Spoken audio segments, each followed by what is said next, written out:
Hello there my friends, I am the editor and welcome back to Cut and Print. Here I look at episodes suggested by you, the audience, and review them accordingly. November 7th is fast approaching my friends, and where that doesn't really have any significant date to it, this is in fact the date of my birth. And seeing as how I'm so happy for this, we're going to have a look at my favourite episode of the show so far. And also, it's the episode that made me a part of the fandom to begin with. This is Read It and Weep. It's a place where books are free. The library. It's a lot better than watching TV. Since this is my favourite episode, I will be changing the way that I review this. So, let's begin. The episode starts off with Rainbow Dash flying around as usual, until she crashes and breaks her wing. In doing so, she's now hospitalised and has to stay in bed for what seems a very long time. Few days? Might as well be a few months or a few years. A little over the top there, don't you think? Her friends try to cheer her up, but it's no good. That is until Twilight, being the bookworm that she is, suggests reading a novel about an adventurer named Daring Do, who is pretty much an Indiana Jones cameo. Daring Do and the quest for the Sapphire Stone. You don't need to correct me on everything that I say. Anyway, being as stubborn as she is, she rejects the idea, thinking that it's not cool enough to read books. And later on, after seconds turn to hours, Dash picks a fight with a light switch, for some reason, and a reference to The Great Escape is made.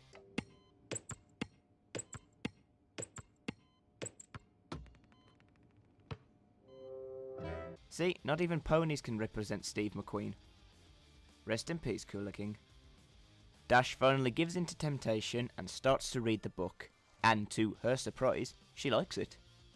And the rest of the episode is just Dash reading the story while at the same time trying to hide her new interest from her friends because she thinks that it's not as cool. Now, I said I was going to change a few things around when reviewing this, so why don't we get started here? The reason I'm doing this is because the story and the moral are so closely tied into one another, it'll be easy for me to cover them both at the same time. I said that episode had a message to share, and where it does have a good moral, don't knock it till you try it, it has a second moral to share, don't be afraid to admit to your passion to something, which I think holds up better.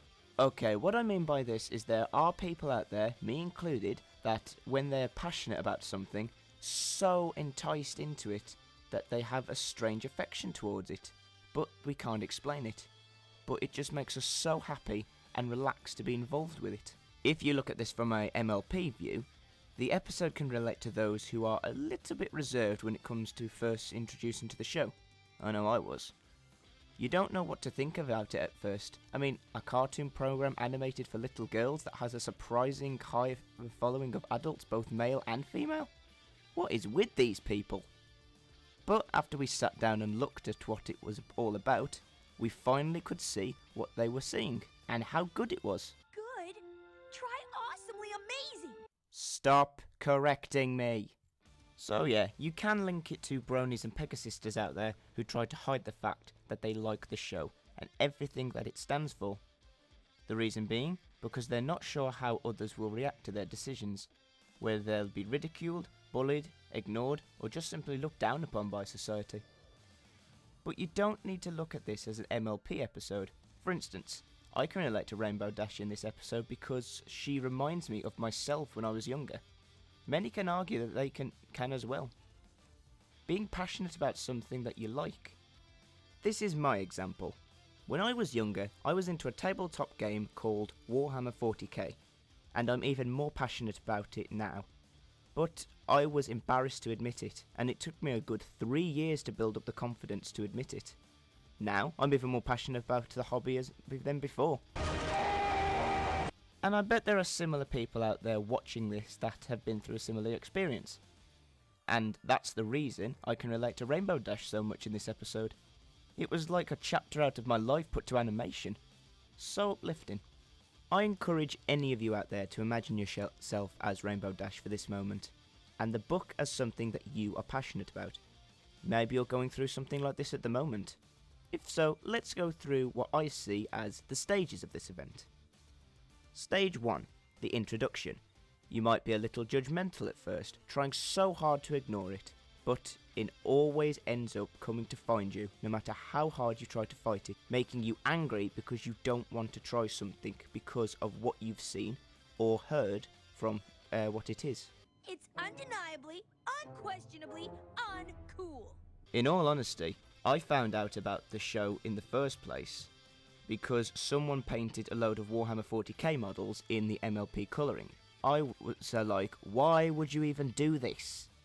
Now, I wish I came up with the idea. Stage 2. Experiencing. Granted, not a lot make it to this stage because they're either ignorant or not very open to themselves. But if you've made it this far, well done.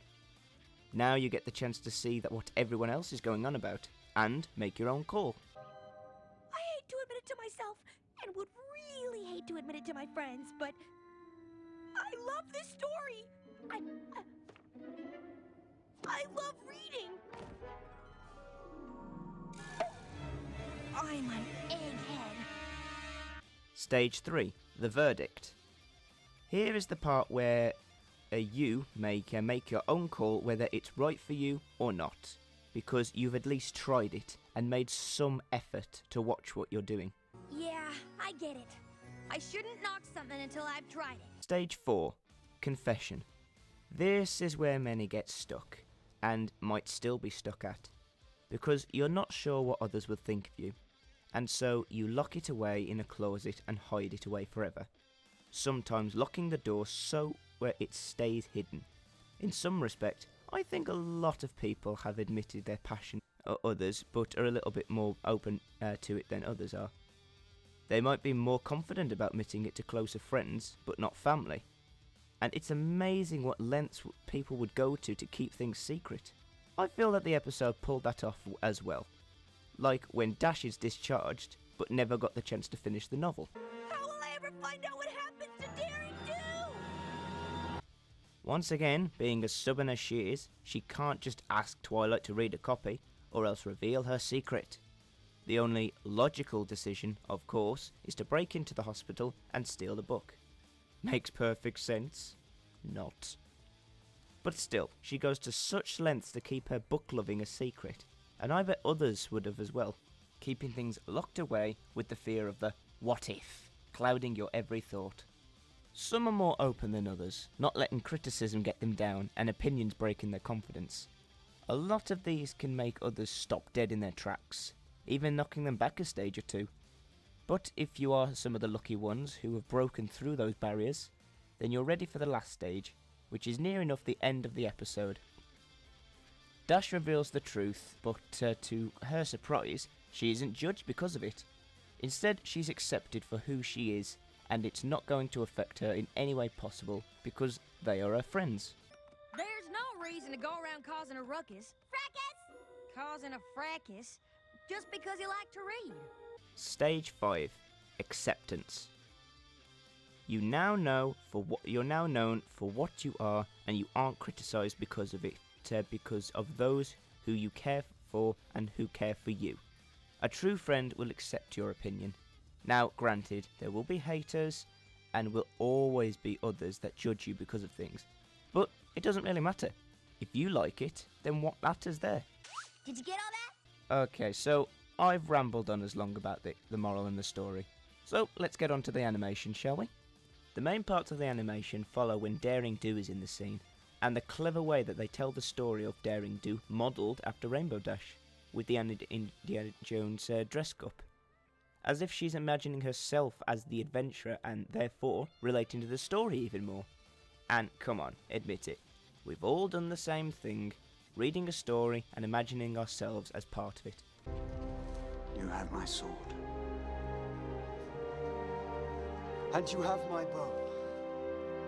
And my axe. And my lightsaber.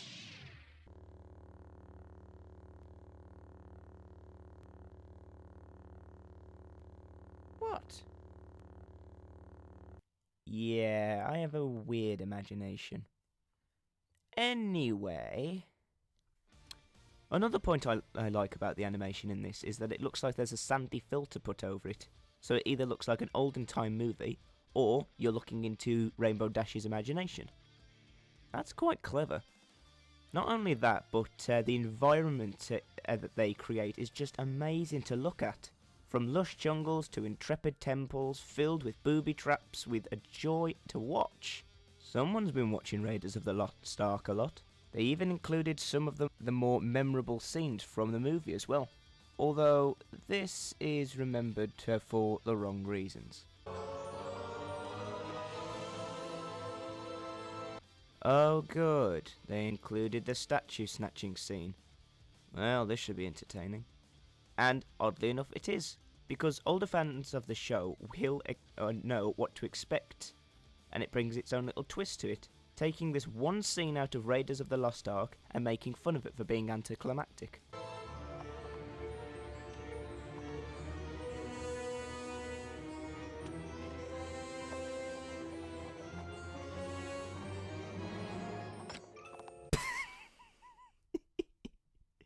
Okay, that was pretty funny. Which leads us to our villain, a creatively designed creature from the ancient Aztecs by the name of Awizodal. And my emperor, that's a cool design. Now, the portrayal of the ancient Aztec creature describes it as being a dog-like a thing with a hand at the end of the tail. And I think they nailed it perfectly. Along with the slight Mexican accent that they gave him, it really makes him all the more threatening.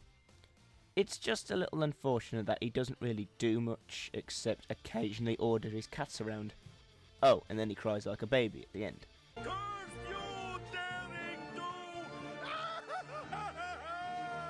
Not so impressed anymore. So overall, the story was entertaining to reenact the imagination of the story throughout animation. So I say, gold. For animation, the landscapes and the colouring was stunning, and the design of the villain really stood out. And I say gold. And for the moral, as if I really need to say anything else already, it was cleverly woven into the storyline and didn't need any explanation. Gold. 3 golds for this episode, and like I keep saying, it holds a personal message to me and to so many others who want to show their love and admiration for something that they have. This was the episode that made me open about myself. Maybe it did for others as well. Simply watch this episode again, but put yourself in Rainbow Dash's horseshoes. You might just think a bit differently. Awesome! Well, that's it for now. Tune in next time when we see another episode of your suggestion. If there's an episode, a subject matter, or even a fan-made animation you want me to review, leave a comment in the comment section below, and I'll see what I can do. I'm the editor, and cut, that's a wrap. See you all after my birthday, or I'll bring you back some cake.